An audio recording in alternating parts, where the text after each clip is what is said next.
রাজায় রাজায় যুদ্ধ হয়, উলুখাগড়ার প্রাণ যায়। ইরান যুদ্ধ যেন তারই বাস্তব প্রতিচ্ছবি। এই যুদ্ধ শুরুর পর থেকেই দেশে দেশে জ্বালানি সংকট, পেট্রোল পাম্পগুলোতে বাড়ছে লাইনের পরিধি, চড়ছে দ্রব্যমূল্যের বাজার। জীবনযাত্রার ব্যয়ে লাগাম টানতে গিয়ে হিমশিম খাচ্ছি আমি, আপনি, সবাই। অথচ কঠোর নিরাপত্তা বলয়ে আয়েশি জীবনযাপন করছে ক্ষমতাধররা। কলমের কালিতে লিখছে আমার আপনার ভাগ্য। ইট পাথরের কঠিন প্রাচীরে থেকে এই আর্তনাদ কি শুনতে পায় ওই ক্ষমতাধররা? জনজীবনে ইরান যুদ্ধের প্রভাব নিয়ে আসলে কি ভাবছেন তারা?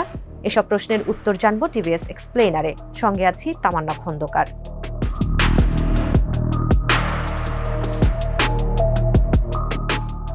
আগ বাড়িয়ে এ যুদ্ধ শুরু করেছেন মার্কিন প্রেসিডেন্ট ডোনাল্ড ট্রাম্প। যুদ্ধক্ষেত্র থেকে প্রায় ৭,০০০ মাইল দূরে হোয়াইট হাউসে বসে সোশ্যাল মিডিয়ায় একের পর এক হুমকি দিয়ে যাচ্ছেন তিনি, যার খেসারত দিতে হচ্ছে গোটা বিশ্বকে।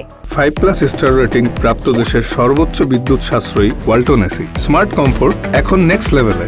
ইরান যুদ্ধের প্রভাবে কতটা অনিশ্চিত হয়ে পড়েছে জনজীবন, নিজেদের সেই উদ্বেগই গত সপ্তাহে সরাসরি ট্রাম্প প্রশাসনের কাছে তুলে ধরার সুযোগ পেয়েছিল বিভিন্ন দেশের অর্থমন্ত্রী, কেন্দ্রীয় ব্যাংকার ও শীর্ষ অর্থনীতিবিদরা। ওয়াশিংটনে আন্তর্জাতিক মুদ্রা তহবিল IMF ও বিশ্ব ব্যাংকের বসন্তকালীন বৈঠকে ট্রাম্প প্রশাসনের কাছে নিজেদের উদ্বেগগুলো জানিয়েছিল তারা।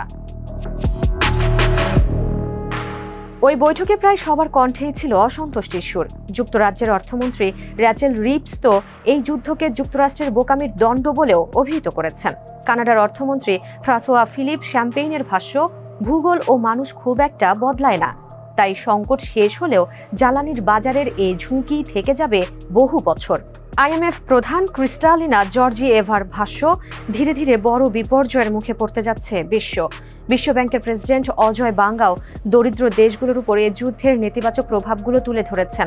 বিশেষ করে এশিয়ার অর্থনীতিবিদদের মধ্যে উদ্বেগ ছিল সবচেয়ে বেশি।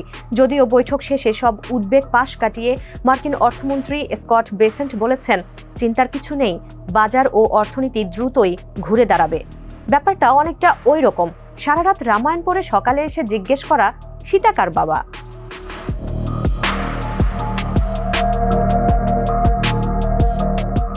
ইরান যুদ্ধের প্রভাব পড়ছে গোটা বিশ্বেই। মধ্যপ্রাচ্যের দেশ ইরাক তাদের তেল উৎপাদন ও রপ্তানি বন্ধ রেখেছে, অথচ এই তেল রপ্তানি করেই 85% আয় করে দেশটি। এদিকে রান্নার গ্যাসের জন্য মধ্যপ্রাচ্যের উপর নির্ভর করা বাংলাদেশ পড়েছে মহা দুশ্চিন্তায়। এ যুদ্ধ দীর্ঘস্থায়ী হলে আগামীতে চুলায় আগুন জ্বলবে কি করে, সেই ভাবনায় দিন কাটছে বহু মানুষের।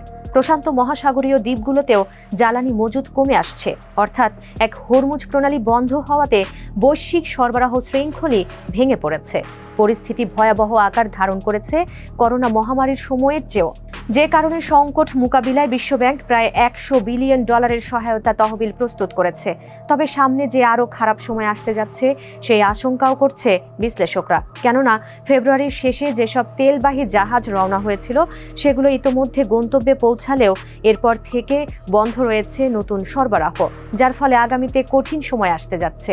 বিশেষ করে সার তৈরির প্রধান উপাদান ইউরিয়ার দাম বেড়ে যাওয়ায় বৈশ্বিক খাদ্য সংকট দেখা দিতে পারে, যার আভাস মিলছে অজয় বাঙ্গার কথায়। বিশ্ব ব্যাংকের প্রেসিডেন্টের ভাষ্য, 3 মাস পর যদি সার পাওয়া না যায় তাহলে খাদ্য উৎপাদন বড় সমস্যায় পড়বে। 5+ স্টার রেটিং প্রাপ্ত দেশের সর্বোচ্চ বিদ্যুৎ সাশ্রয়ী ওয়ালটন এসি স্মার্ট কমফোর্ট এখন নেক্সট লেভেলে।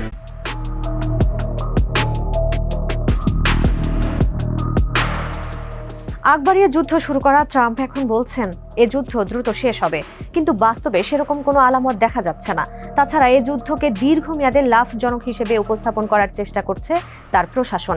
জানিয়ে স্কট বেসেন্টের ভাষ্য, যদি লন্ডনে একটি পারমাণবিক হামলা হতো তাহলে বৈশ্বিক অর্থনীতি কত ক্ষতি হতো।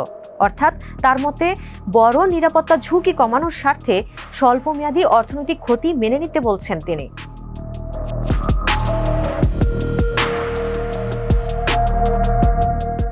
ফ্রান্সের অর্থমন্ত্রী রোলান্ড লেসকুরে হরমুজ প্রণালীকে এই সংকটের মূল গিট বলে অভিহিত করে একে খুলে দিতে বলেছেন।